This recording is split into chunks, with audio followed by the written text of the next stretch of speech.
Welcome to Hanging Out with Robert, that's me. This video contains things that I tinker with throughout the day. For step-by-step detailed instructions of those tasks, you can click on the links in the comment section below. I plan on leaving this video accessible for about 30 days. After that, you can view it through my Patreon account. This video also has tips and tricks that I've learned over the years. So, thank you very much for watching. I'm about to replace the thermostat in this Lexus LS430. Should be quick and easy. I got the parts from the dealer.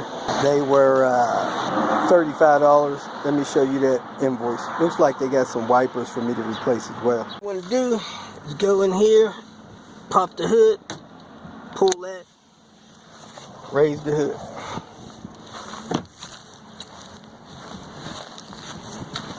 Reach your hand under here.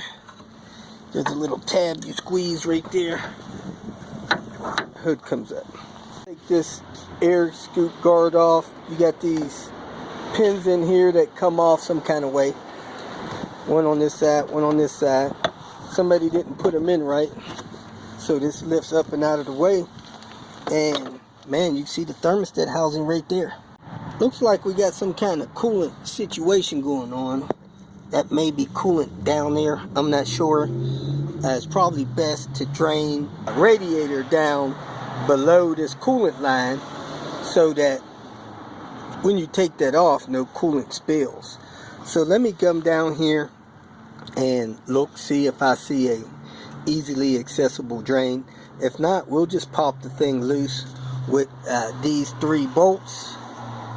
You got one here where you see my finger, one here, and I'll catch the coolant that drains down over there, which is not really good getting coolant on those belts. So let me see if I can drain coolant under the car. This thing has a large splash panel under it.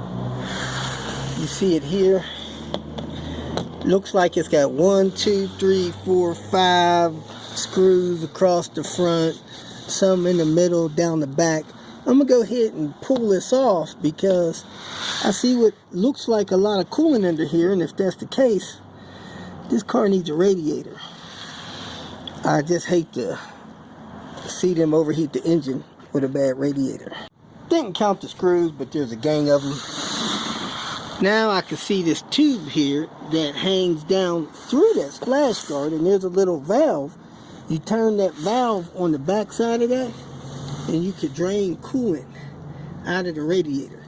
So I'm going to drain some coolant out of the radiator with that, but I'm still trying to find the source of this leak. So you got this guard here, you got a screw there, a screw there, and a screw way up there, and a screw way up on the other side to get that down. I believe those are 10 millimeters as well. This guard down, you also got to take this wing down on this side, just a bunch more 10 millimeters both sides. Get those down out of the way, then you can get this centerpiece down. So let me keep looking because I need to find where all this coolant's coming from.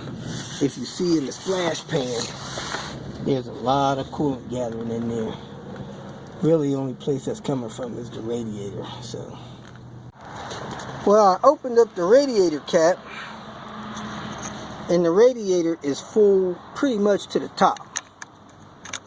Then I checked the overflow. The overflow is overfilled by about 1.5 inches. So I'm going to talk to the owner and see if she's overfilling this. That may be the source.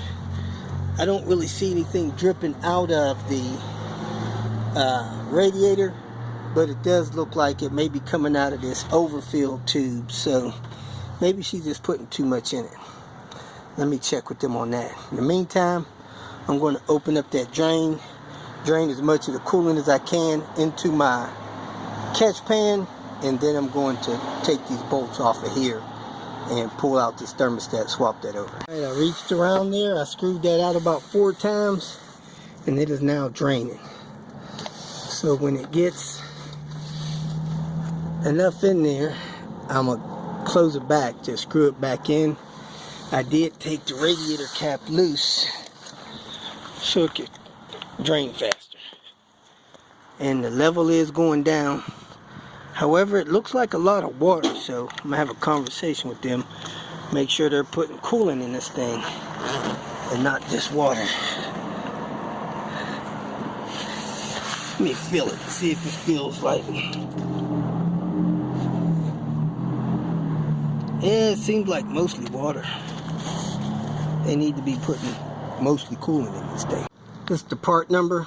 This is the LS430.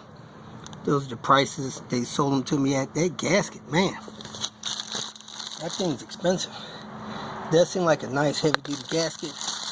I'm a strong believer in getting parts from the dealer or source to the dealer, because you want the part that they had in there, not some cheap knockoff for 12 bucks. Just cheap insurance. If you're doing it yourself, you're saving so much money. Get the right good quality part. These are 12mm bolts. I got not quite half full, and I closed off the valve so it stopped. Just snug it down with your hand, and next thing I'm gonna do is put the 12mm on there and remove all 3 of those bolts. Now if the hose is in the way, you could use these hose removals and pull that hose off, but should be able to get it without removing the hose. It's best to use a deep 12. Be careful you don't strip that bottom bolt. It's on there pretty tight. Wiggle that out of the way. You might want to scrape this and clean this off. Whenever you see corrosion in there like that, somebody's not mixing the coolant right. They're using too much water. So I'm going to clean this off with a wire brush. Pull the thermostat out. Ugh. Let me get a screwdriver so I can get that out. Thermostat out, and I did lose some coolant ran down there, so put your pan down there. You could put a rag over the serpentine belt if you want. Then, as you can see, I got corrosion in here, and I need to take this gasket off. That's the old gasket. That's the old thermostat. So, look like somebody may have already replaced this thermostat. Let me compare it to the new one I got. Well, these thermostats are definitely different. The one on the right is a lot bigger than the one on the left they just sold me. So it looks like the dealer may have sold me the wrong thermostat. That gasket just falls right over the thermostat they sold me. So it looks like I got to run out to the dealer. Well, this thermostat looks like it'll fit it. Let me see if it'll fit in this housing, which it doesn't look like it will. Now this is a little aggravating. The new thermostat that I got from the dealer actually goes into the engine. So I don't think that's the right size. I gave them the VIN and everything, and they still sold me the wrong thermostat. They look a little different here, and I'm not sure if this is aftermarket one or not. They got the same temperature.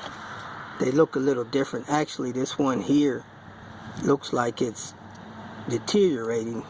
If it had this rubber tip on it, that's now gone. But let me run back to the dealer with these parts and try to get them to get me the right part. I think this is the Honda Pilot you wanted me to check this bumper on. This thing is some kind of metallic green. It has a bumper sticker there. Has a reflector missing there.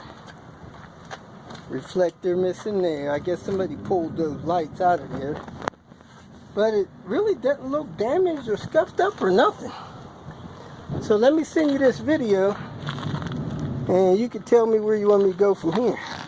I'll check and see if there's another one out here as well. On the Pilot, that's the VIN there. You may be able to color code it off of that. It looks kind of a blue-gray. Has a little scuff there. Has these lights out of it there. Don't look as good as the other one. Has a little nick there. But really, it doesn't look bad.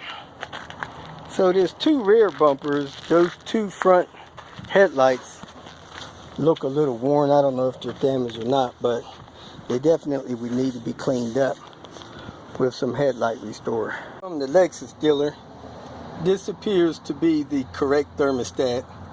That appears to be the correct gasket. They told me it was going to be couple of dollars cheaper. Then they told me it was going to be more. Talking about money shuffling, write me a check, all this other stuff. Well, I ended up leaving there with this and no cash. So I don't know if they hustled me or not. 82 degrees. This looks like the one that is in there. KUZEH. I think that's the name of it. It looks identical to the one that was there. So anyway, I'm going to use a wire brush, clean that up. Wire brush, clean this up. And then I'm going to put this gasket around this new thermostat, set it in there, and cap that off. So let me brush this off real quick. I'm about to lose daylight. I'd rather use a brass brush than a stainless steel one, not as abrasive on that aluminum. I stuffed a rag in there to prevent stuff from going down in there, and you want to make sure you get this clean as possible. Any coolant residue and old seal residue, and you want that to be nice, clean, and smooth so that the seal sits right. So I'm just going to check that, make sure there's nothing on there that I need to scrape off, and set that thermostat in place. That has a lip on it. The seal has a groove in it. You put that groove around the thermostat, get that seal in place. So let me do that with two hands, then show you how I set the thermostat. Actually, I was able to do it with one hand. Almost. Alright, now this seal around here is going to seal that off from leaking. This housing, this part here, is going to sit on that seal and close that off. So you don't need any RTV or gasket maker or nothing like that. This seal is going to seal that off. So set the thermostat in here like this, so that it sits flat in that hole. And if you look here, the seal sits up. Set that on there like that. I got my finger holding it in, push it in place, and put those 3 bolts on there. Snug them down. If I had to guess, 20 Newton meters, 13 foot-pounds, something like that. They're 12 millimeter bolts. Don't quote that. That's just my guess. So I'm going to put these 3 bolts on here. All 3 bolts are on and tight. 1, 2, and 3. So, I didn't like what I thought the coolant mix was. I decided to get some straight Toyota coolant. They claim this stuff is $38 a gallon or something, 40 something bucks. And I don't think this is mixed, but as far as this stuff being mostly water, I should be good pouring this in direct.